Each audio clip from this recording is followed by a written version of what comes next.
Hello. You are listening to the Carroll Connection with your host, Jared Carroll.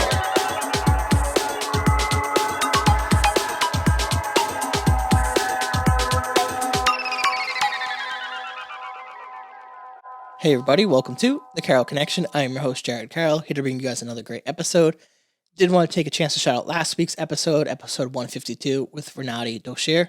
He is a fitness and strength coach, basically, works at F45 in South Shore, Boston.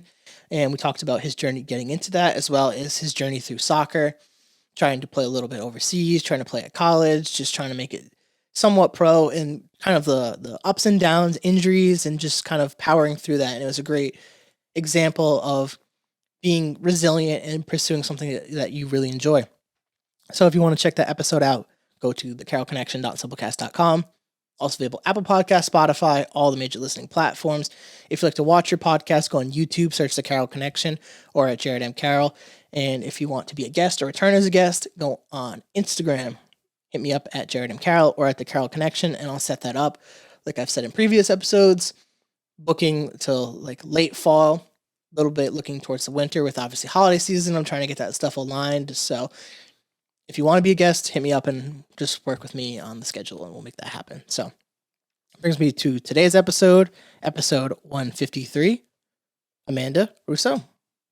Hi, thank you for having me. Glad to have you on the podcast, and I'm going to give a shout out to Sean Rivers, who kind of helped us link this up, and I'm excited to kind of dive into this podcast. So how I like to start a little bit is just something a little basic, is just kind of like who you are and what you're doing currently. Okay, who I am, I'm Amanda, and currently full-time, I'm a paralegal in Fall River, Massachusetts, and on the side, I facilitate breathwork detox, and I actually recently started my own podcast as well.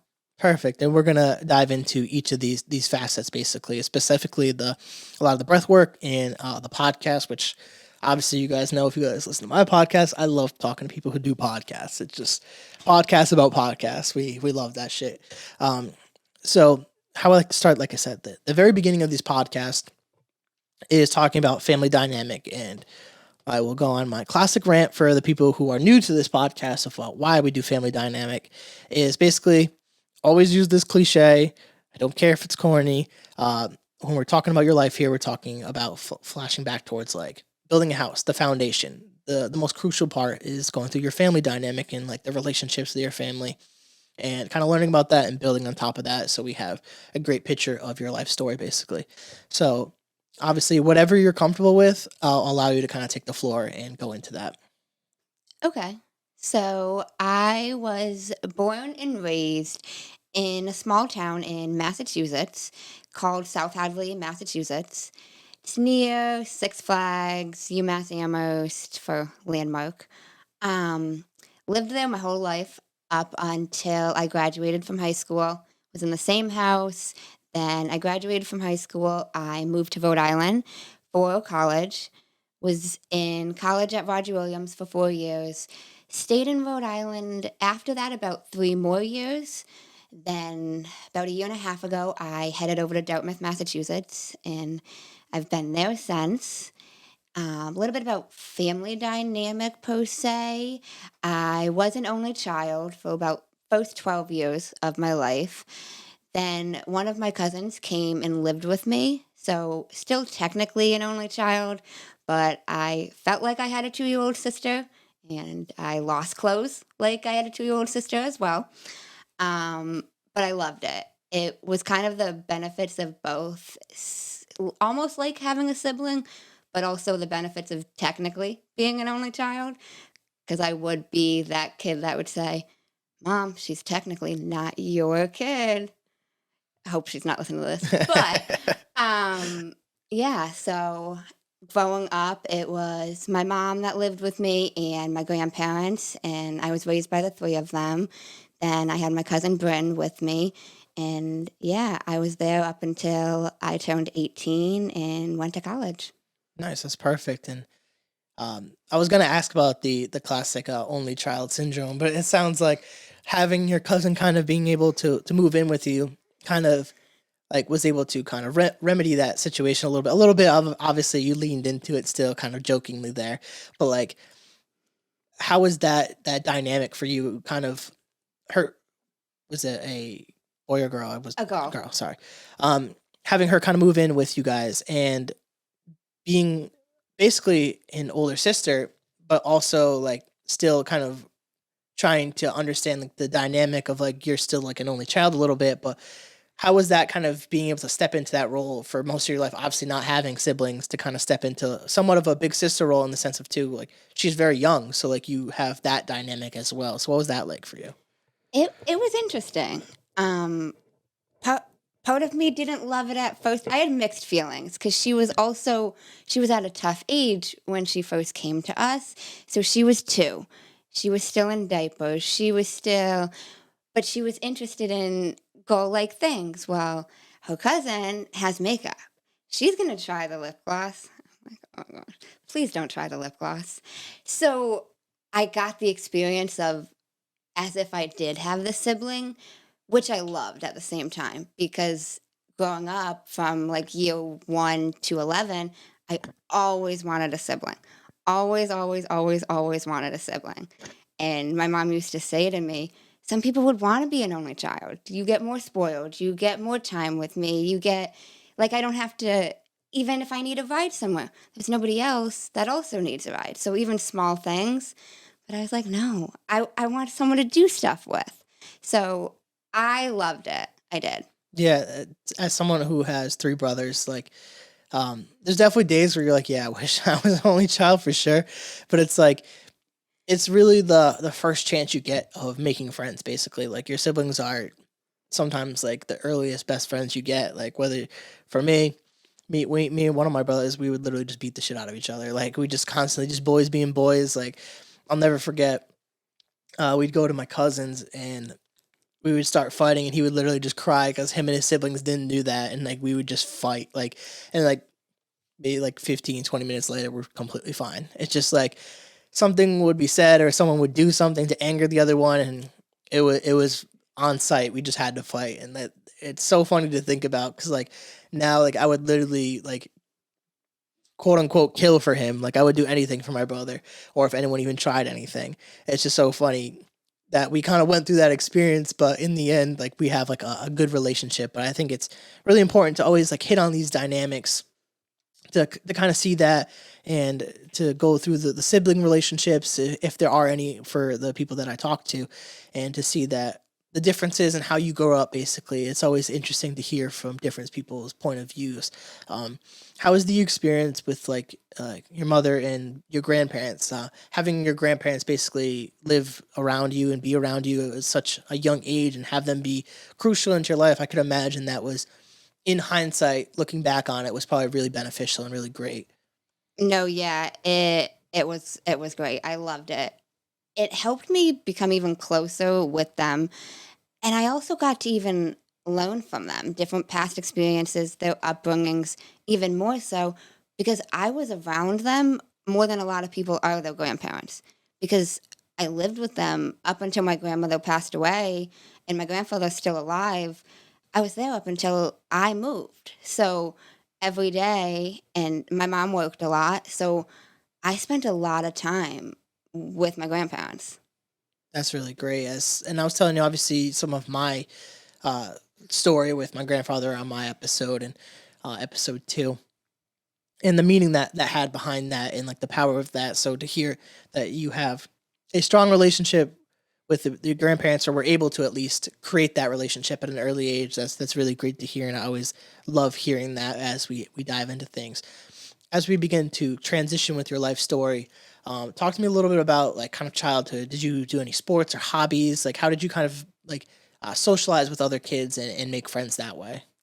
So, growing up from kindergarten through 8th grade, I actually went to a private Catholic school because they had a longer school day when I started off really young, as opposed to some that ended at like 11 a.m. And that didn't work for my mom or my grandparents' work schedules. So, I was in school till 2 o'clock.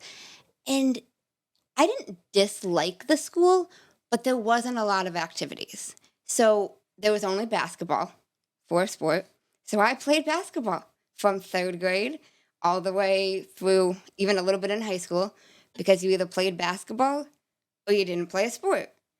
So I played basketball. Um, and then I lived in a different town than where the private school was. So when I decided I want to play soccer, but I want to play in the town that the school is because I want to play with my friends. Well, they wouldn't let me because I lived in a different town. So you almost had to like school of choice, but not school of choice, like choice to play in a different town, but they didn't let you back then. So I played basketball for a while. Um, and then it was kind of funny. When I transitioned to high school, I was going to try everything. I was trying it all: Latin club, art club, yoga club, volleyball, lacrosse. Sophomore year, I did cheerleading. I did softball. I got my feet wet in high school. I did drama club for a couple. No, I didn't do it too long, but we experienced it a little bit. So I was experiencing any and everything that I could practically. I was even the same person that lacrosse had what they called preseason. So you would get ready and like learn, and you do it like the season before it starts. Well, I did that, but then because I wanted to explore more, then I signed up for softball. My mom hated that. We spent $250 on lacrosse equipment for me to not even play on the actual team. But I learned it. I had fun, and What would you say is like the favorite sport or club that you did once you got into high school? mm, cheerleading, without a doubt. Why cheerleading? I would say even partially because now back in high school, I wasn't what you would picture your typical cheerleader to be. I was very overweight. I wasn't that popular. Like, I had friends. I wasn't somebody that nobody talked to, but I wasn't one of those people that was well known. Whereas majority of the cheerleaders were popular. They had a lot of friends. All the boys liked them. That wasn't me. So I love that I was able to still be a cheerleader, even though I wasn't your typical stereotypical cheerleader. How did that affect because obviously you've had I'm assuming the transition with like going to the gym and stuff like that and like going through that experience. But in high school, like how is like your own mental health with like the stereotypes between that and like your own like you're saying you're not as popular, but like did you feel that in like your own mental health? Did like that affect your like kind of like ability to socialize, or did you not care what people thought about you at that time? I mean, I had some care about it, but the people I was closer with, I didn't care as much about. Like, once we became like friendly or friends, this is me. There were some people I was more timid with. Like, if we don't talk or we're not friendly, I'm I'm steering clear. I'm much more outgoing than I was back then. I will say that, that's for sure. But yeah. Yeah, that's good though in terms of a podcast too, where we like to have someone who's a little more extroverted, at least on the content side. Obviously, I'm pretty introverted, ironically, for someone who does content. But when you get me behind a microphone, I know how to do this. Um, but yeah, I always like to hit on sports because I think sports are like, as one of my friends said on the podcast, the ultimate uniter in the sense that you're able to kind of meet people that you probably wouldn't have else met if you didn't play that sport. And there's a bunch of life lessons to learn through sports. I think for children, like it's almost crucial to get involved in sports. Like you could always clearly tell people who played sports and didn't play sports, not in the athletic sense even. It's more the social aspect. Um, I just think it's important to be involved in some type of club or sport. Like it doesn't have to be sports. You could be in like music or like you mentioned drama or like you said a Latin club. Just being around people on a team setting is super fucking important because you're going to learn leadership skills. Sometimes you're going to learn how to collaborate and work together. And these skills, if you don't learn them early on in life, it can definitely breed like kind of like a selfish attitude towards life. Like it's just me and me against the world. And having that attitude can definitely creep into later in life, even like narcissism. And that is not like the most benefit towards creating healthy, positive relationships and creating good connections with people. Like you need to have good skills to kind of properly integrate with other people and communicate. And if you don't play sport, it's sometimes hard to learn those skills, especially later in life. It's even harder to change and grow the older you get. So that's kind of why I always like to kind of bring in sports and ask about them because I think they're super important. In terms of like your progression through high school, as you get towards like senior year, you mentioned obviously like moving away for school and stuff. Um, your senior year comes along, you're looking at all the options in the landscape. Why do you go to college? What's the reason before this? So I knew there was no hesitation for me. I knew I was going to college. I realized probably the end of my freshman year, I wanted to go to college for law. I wanted to be a lawyer. This is what I was doing. Junior year of high school, I took some mock trial class. I loved it. I even asked the teacher if I could retake the class. I got an A, but I loved it. She's like, you can't do that. So I didn't retake it, but I loved it. So then senior year came around. I was applying early. I was applying to schools that had a legal studies major because I did a lot of research and there's a difference between legal studies versus pre-law per se, or even criminal justice. There's slight differences even in the jobs or in what you can do after. And it's easier to become a paralegal with a legal studies degree versus if it's something else. So I was like, okay, only schools with that. So that narrowed my search down a little more. I also knew, or I felt I didn't want to go so far away from home that I would be a plane ride. I wanted to, if push came to shove, be able to get in my car and drive home. Like, I still had my family back there, my mom, my grandpa.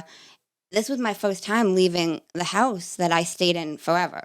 So it's not like I even had different houses as a kid. I didn't. So I knew I want to be able to get back if I need to, if I want to. So that narrowed my search down a little more likely New England type of schools. Had one Florida school, applied to 7 schools, got into 5, and Roger Williams was where I ended up going. I got a big scholarship from them, and it was just so beautiful. I loved the water views, and I was just like, this is it. People say a lot that when you know, and it was funny because I was there for an accepted students day because my mom wanted to see the campus, and we were just walking down after we had eaten lunch, and I was like, I'm going to go to school here. I'm going to spend 4 years here. And she's like, how do you know? I was like, I do. Do we have a check that I can put the deposit down? And she's like, yeah, but I didn't know we were doing that today. And we went to the bursar office and I signed up. I had accepted students day. That's so crazy to hear too. Like, and it's true though. Like, there are situations where like you do just know, like things feel right. It's like an energy almost to a situation, a person, a job, whatever it is. Like you can feel that when you're in that. And I think it's really great that you didn't kind of feel too much of that stress when you found that school. It's like you kind of were going through the process. Obviously, the college experience and the process itself, getting into college is stressful. No one's denying that.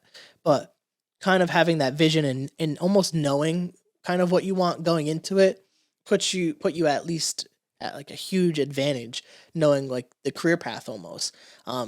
Obviously you mentioned you're a paralegal, so you still went through the process. And how was that experience like becoming like a paralegal through college? Like what were the college classes like? What was the experiences like studying towards that? Was it criminal justice you mentioned? Legal studies Legal was studies. the official Sorry. degree.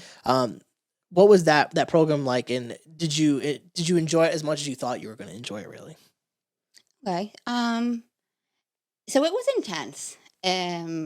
Which I figured it would be, but it was tough. I loved the curriculum though. I actually Roger Williams, I don't know if they still do this, so don't quote me, but I'm pretty sure they do. Their legal studies major, it's a requirement to have a second double major because they consider if you are going into legal studies, you're likely going to become a lawyer or something within that field, and you're going to need some type of secondary something with that, whether it's psychology, whether it's sociology, and it had to be one of like the out type things. Not out, but like human services type things. Like you couldn't do math. So it was either political science, sociology. So I did sociology as well as anthropology because Roger Williams combined those. So I basically had 3 majors almost. So I had a lot of work. There were semesters I was taking 6 classes. I did winter classes. I did summer classes. Just because I was required more credits than some other people. I also had a minor because I wanted to learn everything I could learn. I was the first in my family to go to college. I had one distant uncle who did, but he went much later in life. So he was like 40 years old when he went to college. So it was just a different experience. But so I knew I want to learn everything. If I can learn it, I want to learn it. So I took a lot of classes, but I had a lot of fun. College isn't for everybody, and I strongly, strongly believe that, even though I was so sure on college because I knew initially I wanted to be a lawyer. Now I don't really agree with that, but you live and you learn. But I knew with what I wanted at the time, what I was dead set I wanted my life to be, I knew that college was a necessary step for me to get the thing that I wanted. So I also believe there's not a lot of downside to college. Even if you went and your major isn't what you want it to be or you don't pursue that, it helps you and teaches you a lot even about yourself. Especially if you move away and go to college, there's just different things. Like the amount of times I would lock my keys out and then have to find somebody to let me in, call public safety, just different small things. It really forces you to grow up and step out of your comfort zone. And being a sheltered kind of girl living in the same house, a small town, her whole life, it opened my eyes to a lot. Yeah, I would totally agree that like the college experience isn't for everyone, and it shouldn't be um, prescribed that way. And for I would say my college experience too, high school definitely was like go to college. If you don't, you're basically a loser. Like that's kind of like they said it without saying it, because they didn't encourage trades. They didn't encourage. They had military people come in and out, but like it was always like people just like joke about it, like, oh, look at the military guy standing there, like no one took it seriously. It was always like AP classes, college credits. Like you need this. This is what you need to be successful. And we're seeing now more than ever with social media, with content creation, like way to create business, being an entrepreneur. Like there's so many different ways to make money, and even with trades, like it's like a fundamental piece of like our society, and we're seeing a generation age out of that. So there's not a lot of people to replace them. So there's a high demand for that. So there's a chance to make really a lot of money for people who want to do trades as well. But people are opening their options, and if you just look at the way that the cost of college is nowadays, um, it should make people think a little bit harder about their choices, because it's a shame that they don't teach like financial literacy very early on for most people. Like you could be signing yourself up for a lifetime of debt if you don't know how to manage your money, and especially if you're going into a field that requires a lot of schooling. But usually, when it requires a lot of schooling, there's a high chance that the income that you can make outside of college is going to be worth it to pay it off in the long run. But nonetheless, it's still very important for people to understand how to manage money, like what the value of a salary is in that degree, career field, all these different things. So I would agree in that, but like also agree in the second hand is a lot of relationships and experience that had through college were very valuable as well. So I would also co-sign that as what you're saying too, is a lot of people don't know that the college experience is also that stuff. It's not just parties. It's the friends you make, the times you lock your keys in, whether it's your car or your dorm or some crazy stuff like that. You need to call someone, like the little things where you have to grow up. It's the growing up experience that is also super valuable for a lot of people. That is why they also go to college. I'm not saying college should be the reason you grow up, but you're gonna inevitably grow up, especially if you leave your house and stuff like that. So I think it's a crazy experience and a good experience for a lot of people. As you kind of graduated and got into paralegal work, what was did you enjoy it? And we'll get into like obviously the business and the podcast shortly after this, but did you enjoy it as much as you thought it were? Because obviously you created a business. So to me, looking on the outside, there was part of you that was like, I want to have something of my own or something like that. There was something there that probably obviously pushed you to do that. But did you enjoy the paralegal work as you started to get into the career? So I actually didn't get into it right away post Hmm. college. Um, Now, a lot of people did internships while I was in college. Now, I wasn't one who did one for the legal studies specific major. So, legal studies required you to do an internship, but it didn't have to be at a law office or in a courthouse. It just had to be for either that or the other major. So, mine was more sociology based. I worked with an adult who had a developmental disability, helped him learn life skills, but so with all this, I didn't have a lot of legal experience throughout college. So come graduation, I'm applying to all these law offices and not even hearing back. I'm not hearing anything. Um, while on campus, while I was a student, I was working at a group home off campus part time. So I started doing that full time to have money. It was a career. It wasn't what I wanted long term, but it was better than per se something like fast food or something where it wouldn't be a lot of money. It wouldn't be anything career wise. So it gave me more substance, taught me so much patience because group homes with adolescent teens that have behavioral issues, it's a lot. It's a lot. Um, I did that, switched between two different companies for about 3 years. That was it was challenging, but it taught me so much patience in every aspect of my life. It also helped me, weirdly enough, with cooking because you're doing these daily life skills for these kids. And back then, I could not cook for the life of me. It was awful. I'll, I'll never forget one kid saying to me, Amanda, why is the chicken pink? And I was like, don't eat that. Give me the chicken. And now I make great chicken. So, um, then slowly from there, I slowly worked into the paralegal realm. Um, my first job in the legal field was a legal assistant. I was doing that part time because, again, I still had no experience, so they didn't give me a full time position. So I kept the group home part time. I was doing the law office part time. I was working 6 days a week, but I had my foot in the door, and that was all I cared about. Then I wanted more responsibility. I wanted more of the legal work because I was filing, answering phones, doing office like tasks, but that wasn't challenging enough for me. Like I've always been kind of an overachiever and I was like, I'm not learning anything. I'm bored. I don't want to be bored at work. Some people would love that. That's not for me. So I was like, I gotta figure something out. So then fast forward, I found a different paralegal job. I applied. He ended up giving me a part-time position there. My mom's like, why would you go part-time to part-time? I just knew.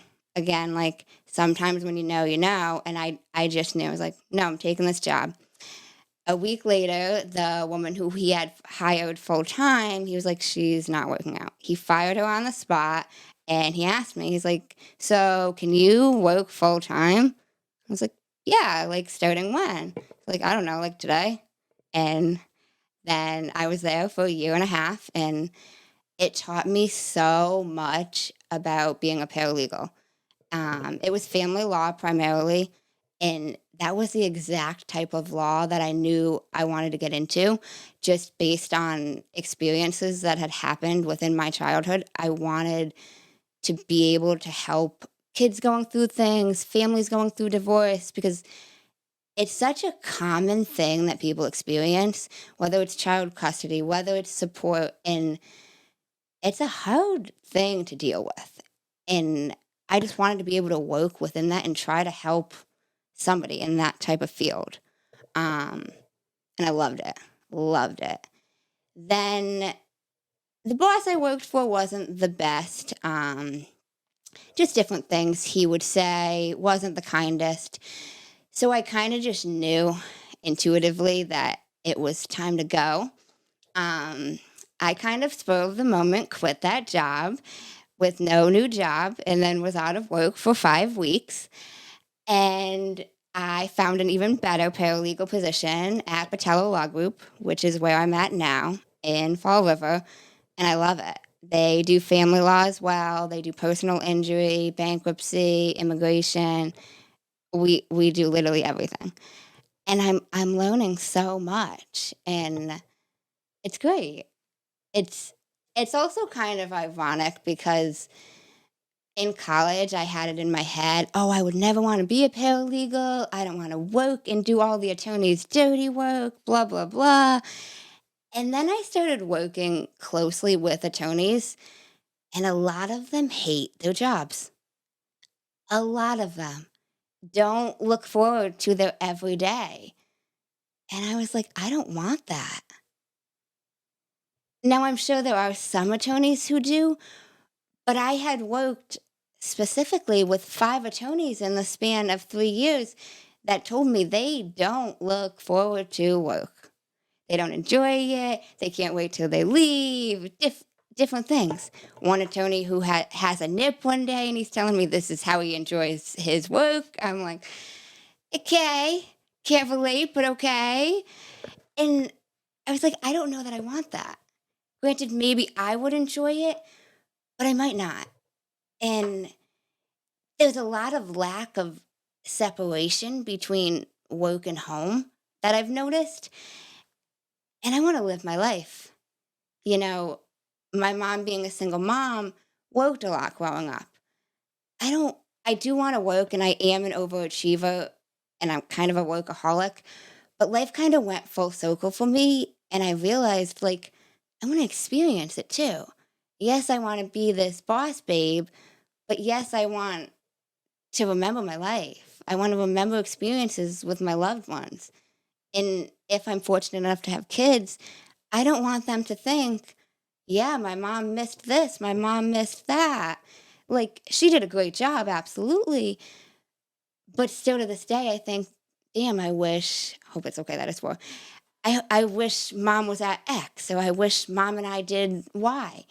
And yeah, she had a great job and still does, but It's and that balance, yeah, and I would totally agree with that as someone who's kind of gone through that same type of analysis within my own like work life. You look at it and you're like, I don't know if I want to climb the corporate ladder and be at the top and stress about every little thing and be in 100 meetings every single day and hate my life and spend all the time at the off. Like I don't find that enjoyable, and I think a lot of people, especially younger people who enter into the workforce and finally get the job experience, are coming into that their own realization. Obviously, there are going to be some people who just love that, who love the grind, who do that shit. But there are going to be tons of people who want something else, who want to value. I'm a big family person. I love spending time with my family, my friends, and even just myself, like away from the job. Like I love hiking and doing this podcast. And part of the reason I created the podcast was building off the fact that I wanted purpose outside of my job. I don't want my job to define me. I want to define me. And it sounds like this is maybe what kind of kicked off your like kind of search to find something. Was that kind of like the initial push to get into this breathwork stuff in this business? maybe a little bit. A little bit. Take me down the path and how you end up starting this business. 'Cause I'm really interested in. I definitely have some questions about the business in general and how you kind of started this. So Okay. Do you want me to relate it more to the business of the breath work or like how I slowly got how you into. got into it too, and then obviously the business will Okay. kind of come after that. 'Cause I would assume that you get introduced to it first, enjoy it, and then the business comes after. So I'll let Yeah. you go with that. Okay. So as I vaguely kind of mentioned, I was a lot heavier back in high school. Um, I did a pretty big identity shift, I want to say, end of 2019 in early 20, where I had graduated college May of 2019. I was pretty overweight, drank a lot, didn't really care about my diet at all. I ate whatever. Tracking food, macros, what does that even mean? No clue. Now I do it like daily, like it's my part-time job. But I slowly made a big identity shift and slowly even started getting into my spiritual awakening, which eventually led to the breath work. But I started meditating. I found like what that was and loved it. It was great. And I found guided meditations to really help me because my mind and thoughts wouldn't really stop. And not that you can't keep meditating with it, but a lot of times I'm a perfectionist and it would bug me that like I can't get this thought out of my head. So the guided meditations had helped me a lot, hearing somebody speak and telling you to breathe in, hearing the sound as opposed to complete silence, whereas there's silence in tones, but not too much. Um, got into that, got more into yoga. I did it in high school, but I got like more in depth in it and just more in all the different spiritual realms. I discovered Reiki. I discovered different plant medicines, what cacao was. Um, I actually did an ayahuasca as well. That's what led to me quitting my job because I was like, no, this is not it. Can you go into that a little bit, like the experience with ayahuasca? Because I had someone actually on recently that went to Cancun and had an experience, and I thought it was really interesting. So I'm kind of curious to hear your experience with it. Yeah, no, definitely. So I first found out what it was through an ex-boyfriend of mine when we were together at the time. But at the time, I was like, I would never do ayahuasca. You're like drinking this in the woods and puking and blah, blah. Like, okay, kind of judging. And then we broke up. Over time, I heard more and more stuff about it and how it even teaches you more about who you are. Like, you have a lot of thoughts. It's not necessarily, like, is it technically a drug per se? Probably, yeah. But it's not necessarily the type, in my eyes, of drug that people do to party or for enjoyment. Because you are going through the emotions. I did not have that much fun. I did not have that much fun. Like every single thing I experienced in my life, the good, the bad, the in between, I thought about it during this weekend. Now, I went to New Hampshire Friday afternoon. We did it Friday night. We did it Saturday and then Saturday night, and I left Sunday. So 3 ceremonies, and I drank as many cups as they would let me, like each ceremony, because I was like, go big or go home. Like, and yep, I purged and puked a lot. But while it is nasty and people think that, it released a lot of shit that I didn't even realize I was holding on to, helped me let go of different things. And it was even what opened my eyes to this job is not like you love being a paralegal, but there's certain things about this place that is not right. Like I was just overextending myself way too much, not taking a lunch break, showing up early, staying late every day. And this is not it. No, we're not doing this. And just, it was wild. It was, if you feel called to it, I would definitely say, like, look into it, explore it. I would recommend it. It's not for everybody, though. That's, again, like college. But even more so, you'll know if this is something you are meant to do. Because it was kind of ironic.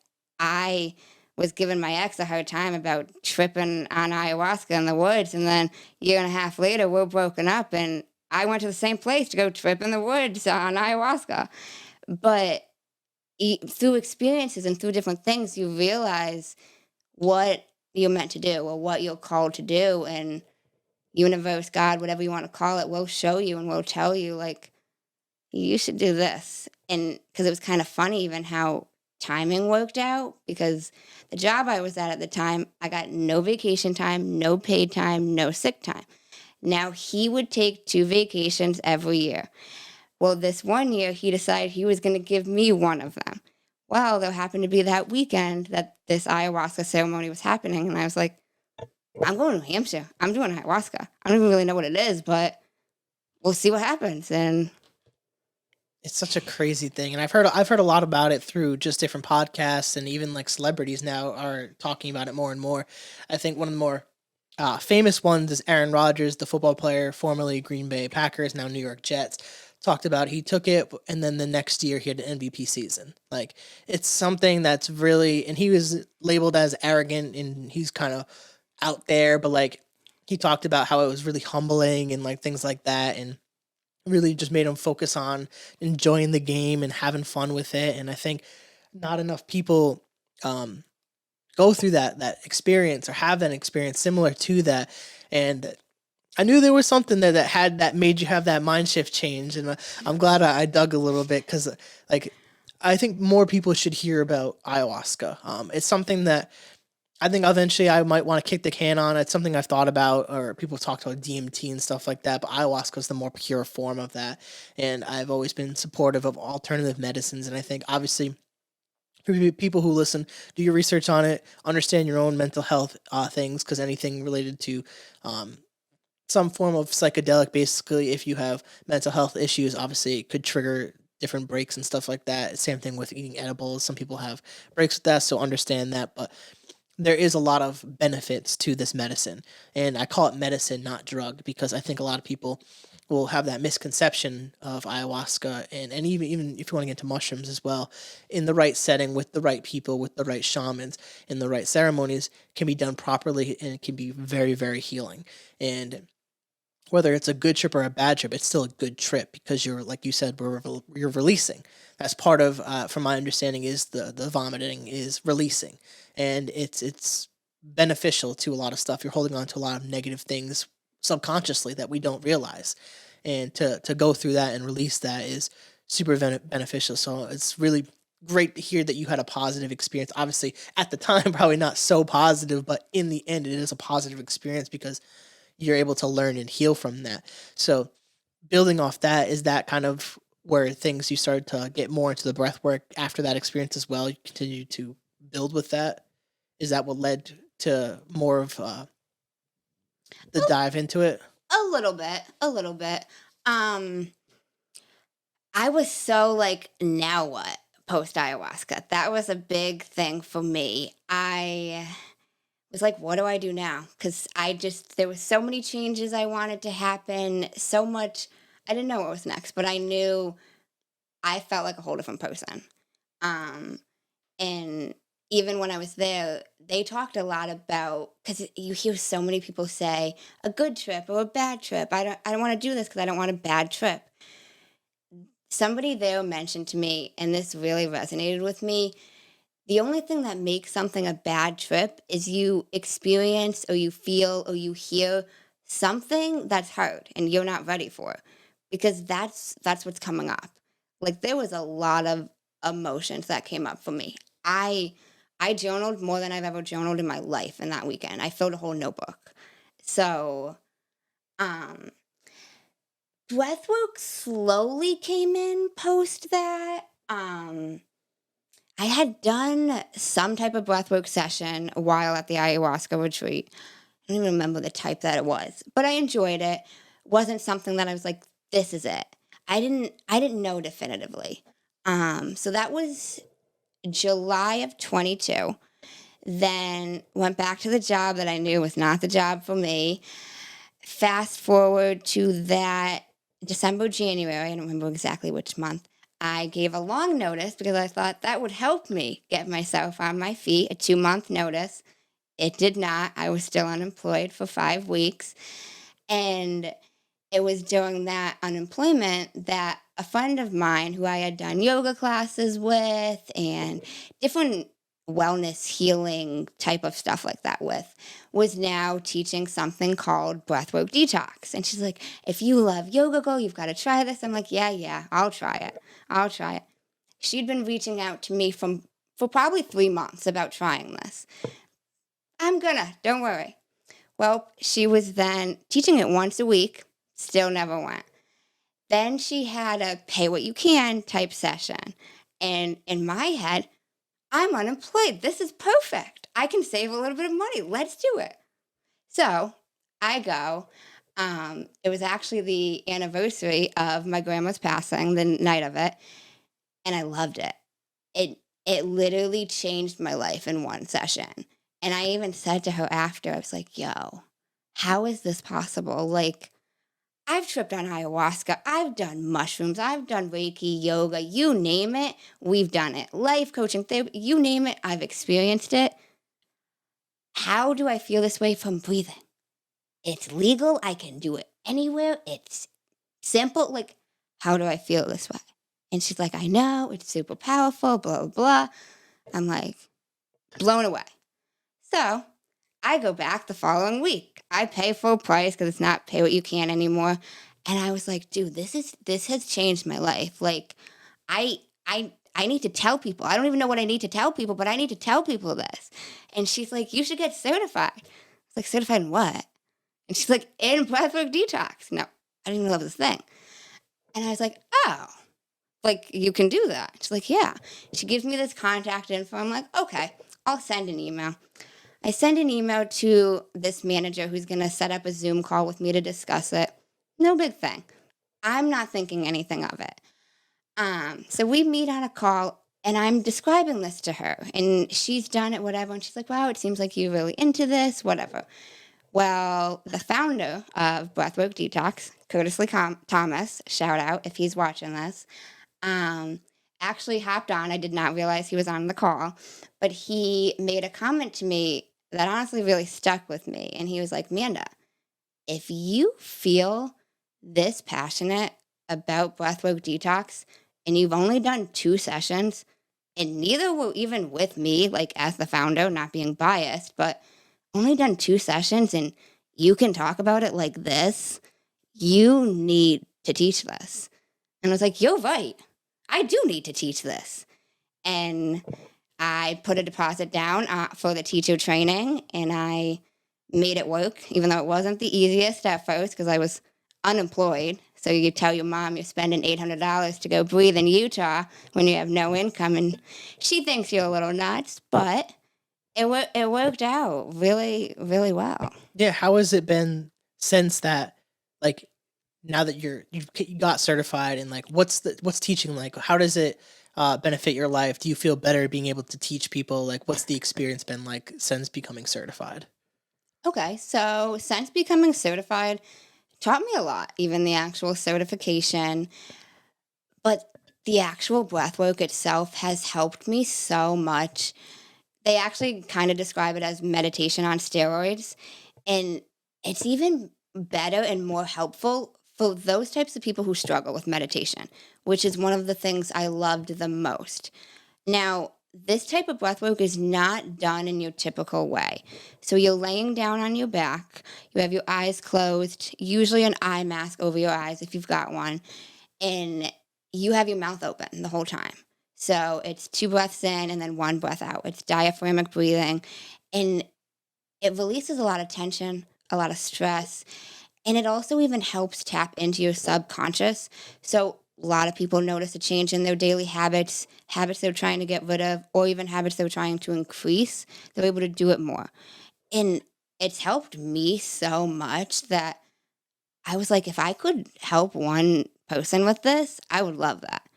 Even if I'm not helping thousands and thousands of people, planting the seed and helping even a handful was something that helped me. And it seems like it's an easy thing to do. And it's a simple process, but it's not that easy. It's challenging because you got to push yourself doing it. And I personally liked it and had more benefits than meditation because you've got loud music playing while you're doing this. And usually you have a facilitator, whether it's me or somebody else, speaking to you, like saying different quotes, saying different things to motivate you to keep breathing through. So, and even with this loud music, you don't have the mind as much distracting you because you're hearing something else.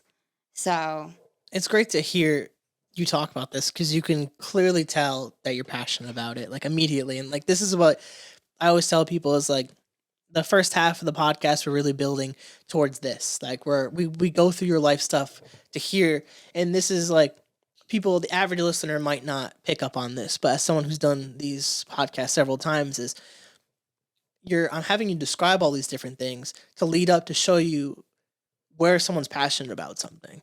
Like the key is to paint the picture, and I give you the paintbrush to paint it. Like you're painting your life story for the audience to digest and listen to.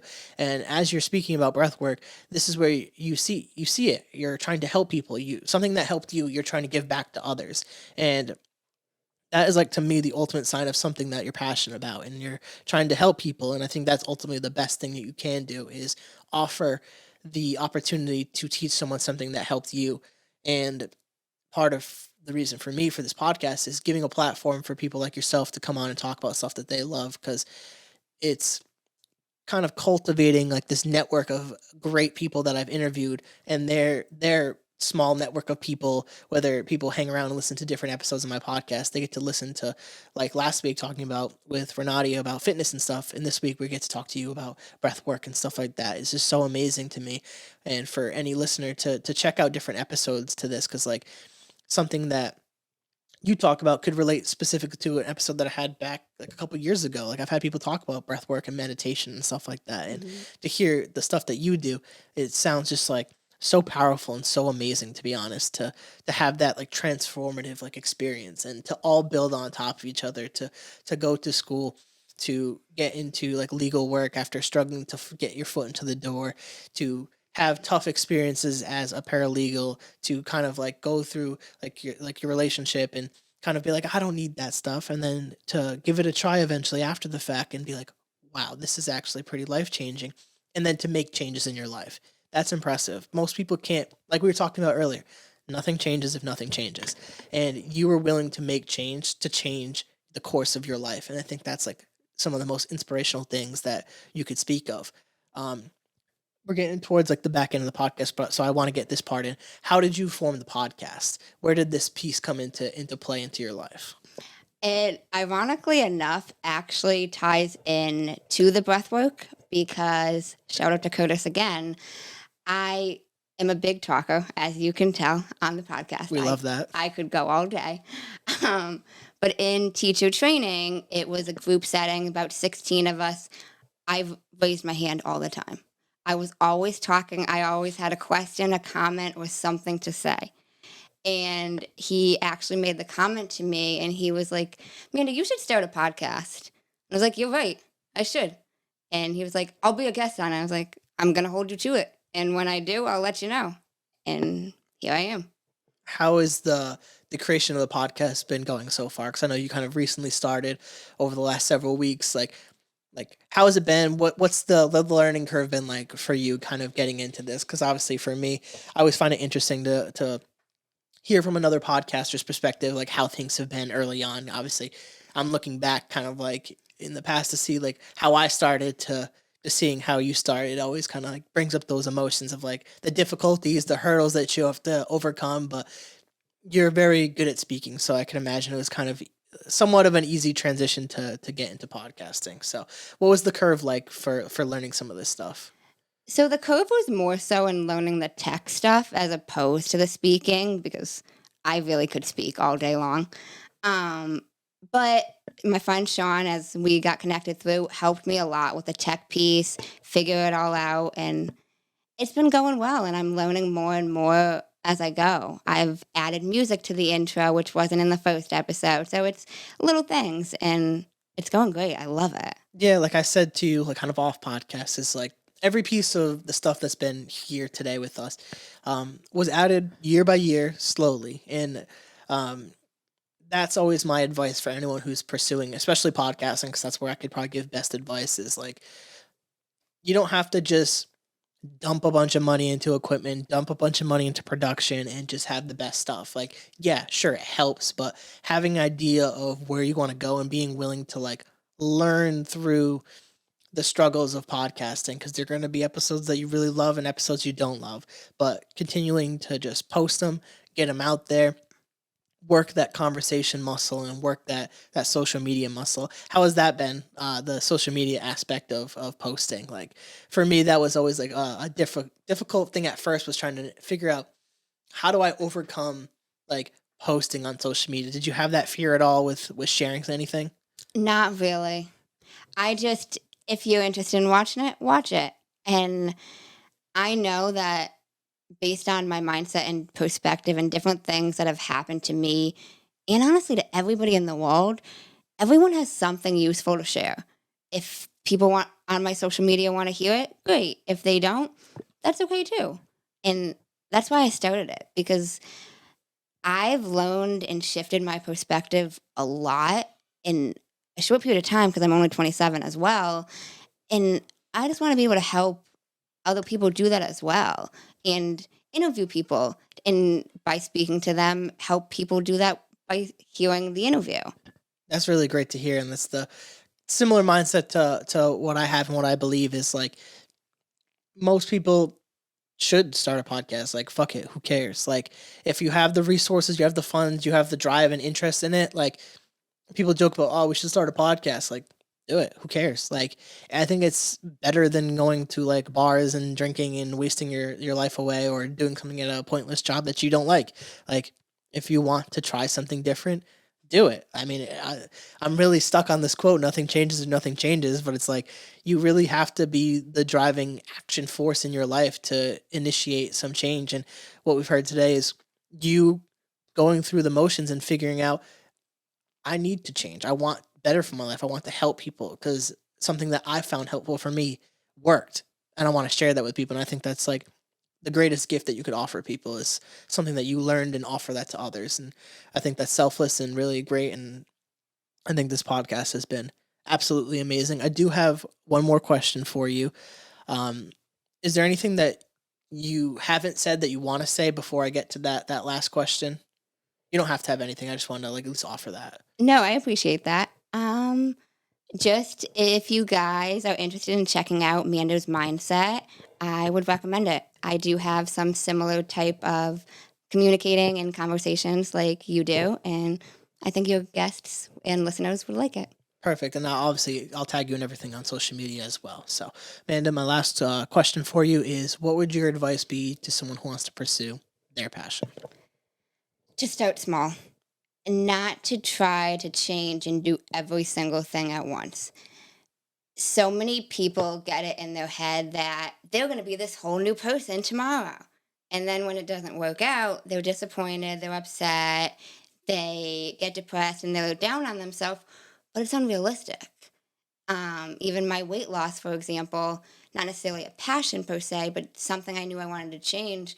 I started so small, just with going to the gym. I didn't change my diet right away at all. And everybody thought it was crazy. But then I slowly did as time went on.